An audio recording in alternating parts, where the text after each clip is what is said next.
Hey young friends, Dr. Bill here. I am so glad that you could join me for today's lesson. I certainly hope that you and your family had a wonderful Thanksgiving together. Right now in the church, it's the season of Advent. Advent is a word that simply means coming. And so for the next several weeks, we'll be preparing ourselves to celebrate the coming of Jesus Christ into our world. This helps us celebrate Christmas the right way and the best way. So for that reason, I'm going to postpone our usual lessons on big names in the Bible, and for the next several weeks, I'm going to focus on different parts of the story of Jesus' birth. Today, let's begin with the fact that in the stories about Jesus' birth, there are an awful lot of trips that people take. People do a whole lot of traveling. For instance, Mary, once she says yes to God and agrees to be the mother of the Christ child, she takes a trip to see her cousin Elizabeth. Mary and Joseph, right before Jesus is born, they have to take a trip from Nazareth in Galilee all the way down to Bethlehem.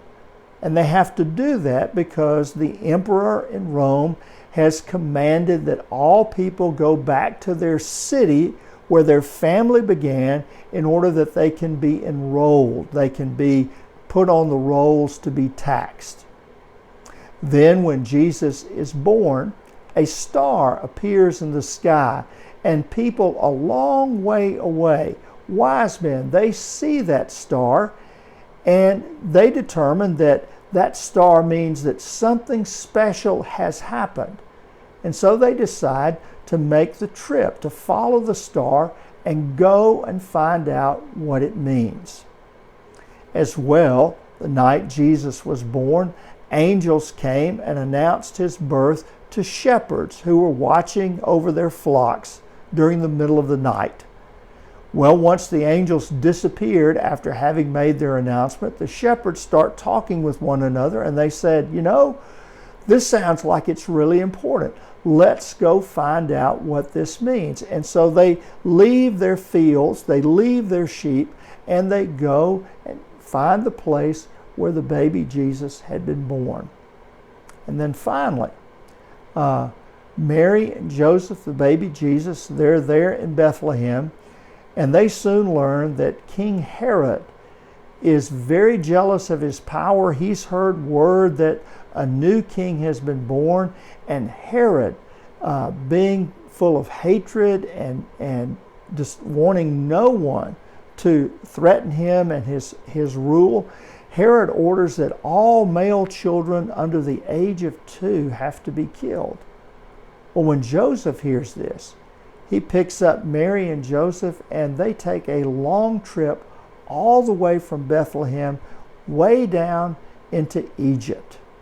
So at every point in the story of Jesus' birth, from its very beginning to its very end, people are making trips. There's a whole lot of traveling that's going on. This is important, and it's important to us for 3 reasons.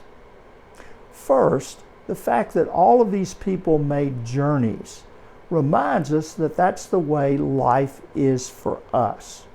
We are on a journey. And I'm not just talking about traveling from A to B like Mary and Joseph did, going from Nazareth in Galilee to Bethlehem, or going from Bethlehem down to Egypt. It's not like us saying, hey, I'm going to go from Norris over to Oak Ridge, or I'm going to go from Clinton to Knoxville. No, we're all on those kinds of journeys, but we're also on other kinds of journeys. We're looking for something. We're hoping for something. So Mary travels to see her cousin Elizabeth, because even though she has said yes to God, she still doesn't understand all that it means. And she goes to see her cousin in hopes of gaining some understanding, being able to put the pieces together. The wise men, they set out on a journey. They're curious. They see the star in the sky.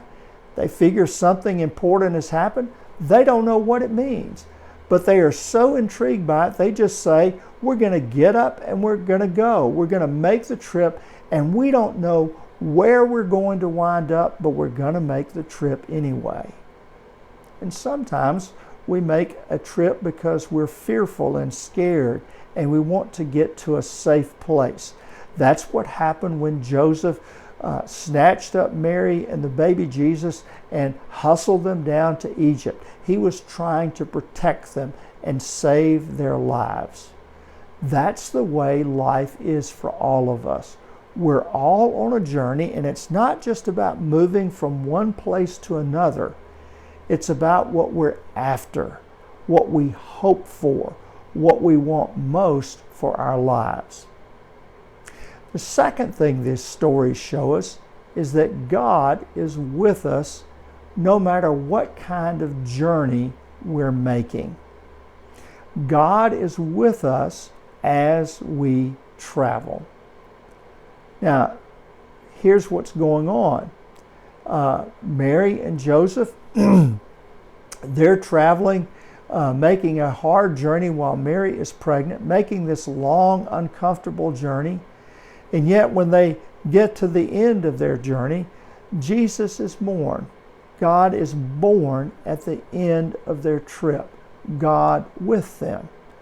For the wise men, at the end of all of their searching, they find God. And we're told that they bowed down and worshiped Him. They recognized that they were in the presence of God when they saw the baby Jesus.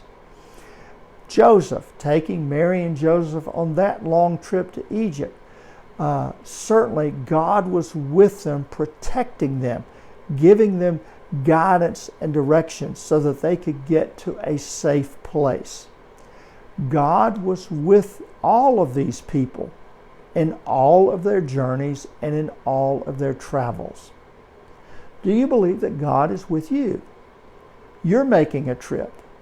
You're going from wherever you are today to whatever you hope to be tomorrow.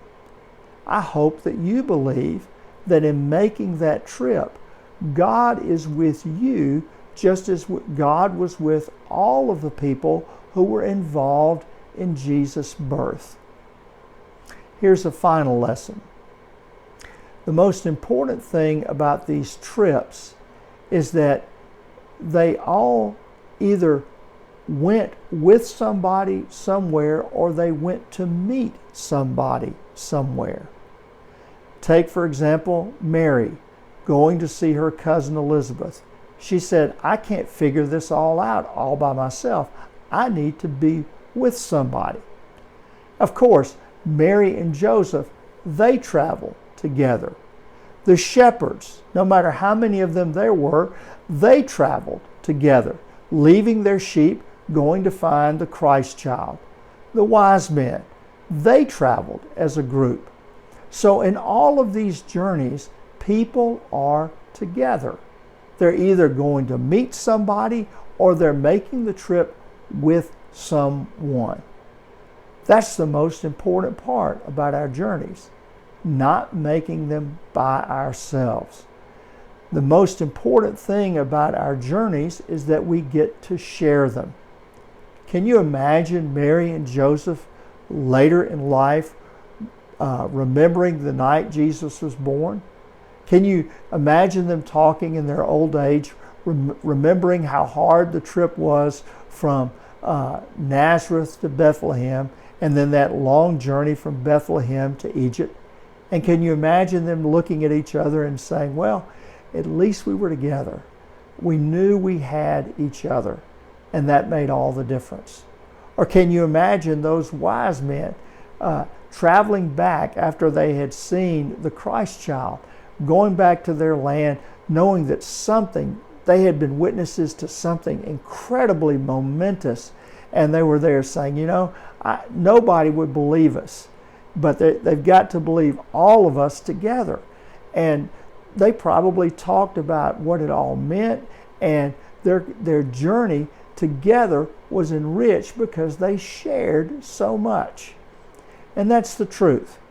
Life, this journey, is better when we make it in the presence or in companionship with someone else, a loved one, a friend.